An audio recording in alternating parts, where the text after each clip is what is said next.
Hello future CS, welcome back to my channel again.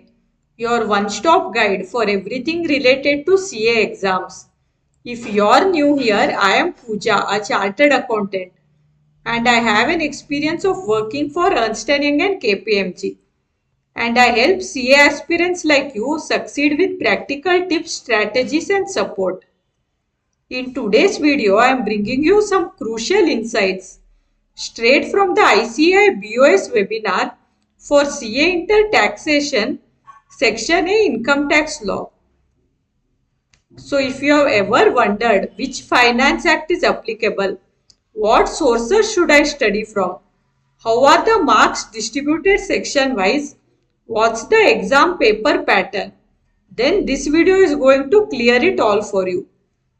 I'll also be sharing some smart strategies on time management during the exam and some golden tips on how to score good marks in income tax law.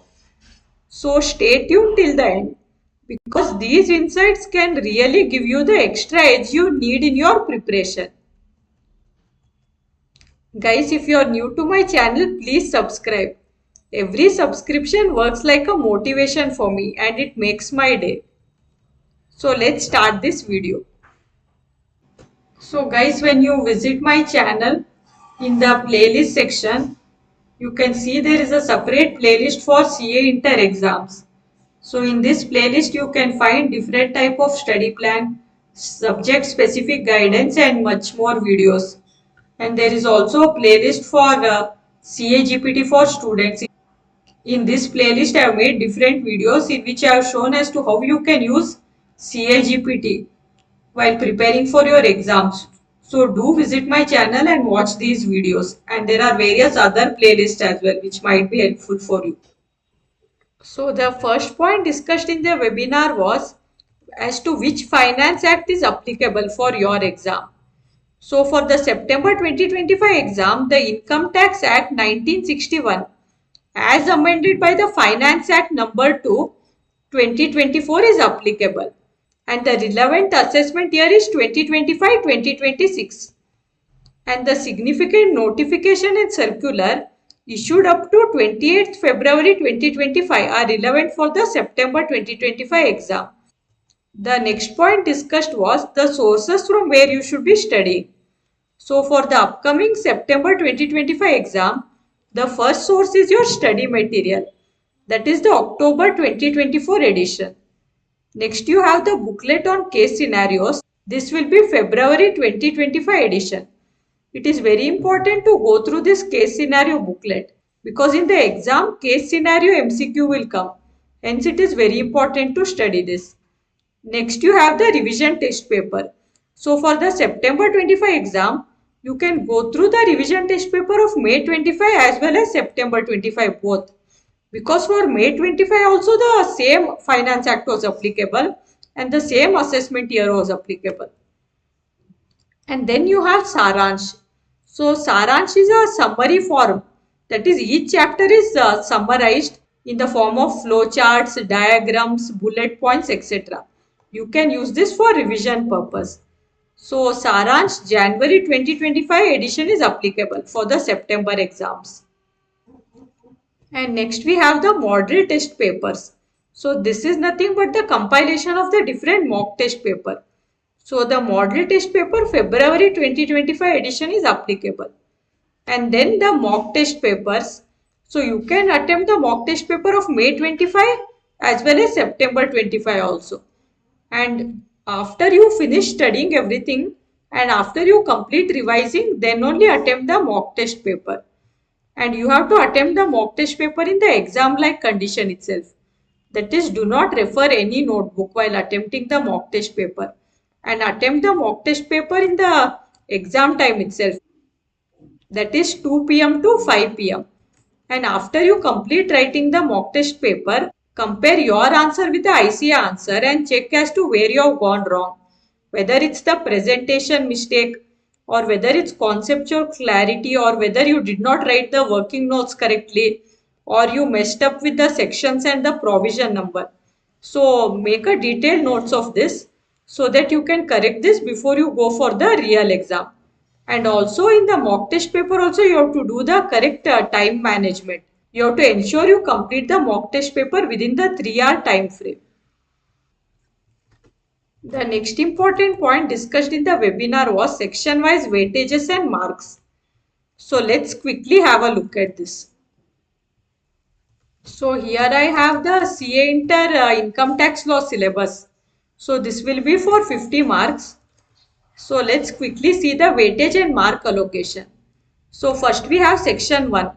This comprises of chapter number 1 and 2 and the weightage for this is 10% to 20%. And the marks allotted are 6 marks to 8 marks. And then we have section number 2. This comprises of chapter number 3. The weightage allotted for this is 25% to 30% and the marks allotted are 14 marks to 18 marks. Then we have section number 3. The chapters under this are chapter number 4 to chapter number 6. The percentage is 15% to 20% and the marks are 8 marks to 12 marks. And then we have section 4. This comprises of chapter 7 and chapter 8. This also weightage is same as the section 3, 15% to 20% and the marks are also same, 8 marks to 12 marks. Then we have section number 5, that is chapter number 9 and the weightage for this is 20% to 25% and marks are 15 marks.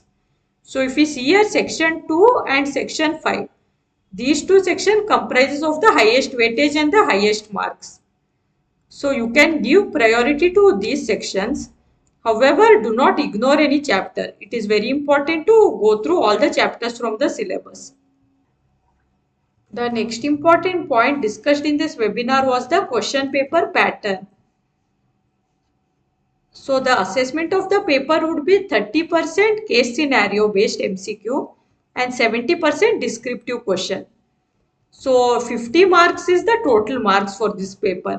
Hence 15 marks will be for MCQ and balance 35 marks will be descriptive question.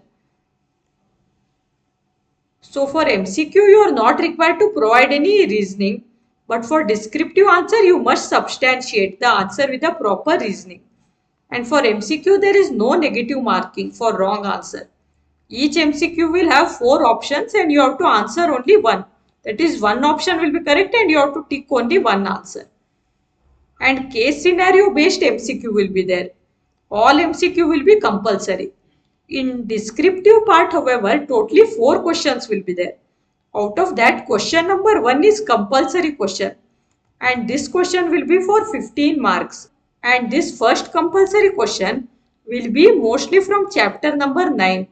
And it might be relating to computation of total income or computation of tax liability, either under new regime or old regime, or they might ask you to compute the tax liability and total income under both the regimes and give advice as to which regime is better for the assessee. You have to compute the income headwise, that is first salary, then house property, then profits and gains from business and profession, then capital gains, and then the income from other sources. Like this, under each head you have to compute and then you have to show the total income or tax liability. Then out of the remaining 3 questions, which will be of 10 marks each, you have to attempt any 2. And mostly in the last question, in one of the subparts, you might have an internal choice also. The next point discussed in the webinar was how to manage time in the exam. So in the starting, you will be given 15 minutes reading time. So you have to ensure you make optimum use of this 15 minutes reading time. So you have to go through all the questions quickly and you have to decide as to which question you won't be attempting. So there will be choice, right? So first decide which question you won't attempt and then decide which question you will attempt first. So first attempt the question which you know the best and then write the next question which you know the next best and so on. And also you have to allocate the estimated time for each question based on the difficulty level and marks allocated. And also keep aside 10 to 15 minutes for revision purpose. And also ensure you write each answer in commensuration with the marks the question carry. The answer should be precise and to the point. Do not write any excess answer. Because if you write extra for one question itself, then you might not have time to write for other questions. The next point discussed in the webinar was tips to score good marks in this subject. So the first tip is answer the question with due emphasis on the provisions of the law. So ensure you mention the provisions of the law correctly. And in case of computational problem, supplement your computation with working notes or explanatory notes and support your treatment with the provisions of law. And for descriptive question, ensure you substantiate your answer as to why you are adding something or deducting something. You can write this as a part of your working notes. And for each step there is mark. So for each adjustment marks will be given. So it is important to show each adjustment separately and give working notes separately. And if there is any question in answering which you have to make any assumption, make the relevant assumption and give the assumption as a part of your note. And ensure your assumption is reasonable and logical and you mention the assumption clearly. And avoid using short forms like AO, IT, ACT in your answer. Don't use any short forms. And one more important point is write all the subparts of the question in one place itself in continuation. That is in question number 3, if there are 3 subparts A, B and C, write all the 3 subparts together. And suppose in question number 3, you know answer to subpart A and B, but you do not know the answer to subpart C, then you can write the answer of subpart A and B and you can leave some space for subpart C and come back to it later on and you can write it later. However, all the subparts answers should be written at one place itself. And one more important thing is you have to do written practice during your study leave. Because as I mentioned earlier in the exam, there is a stepwise marking. So you have to present your answer in a particular manner. You have to write for a descriptive question, you have to mention the working notes, the assumptions. You have to clearly show all the adjustment. So to ensure that you write in this manner itself in the exam, it will be better in the study leave itself if you do written practice.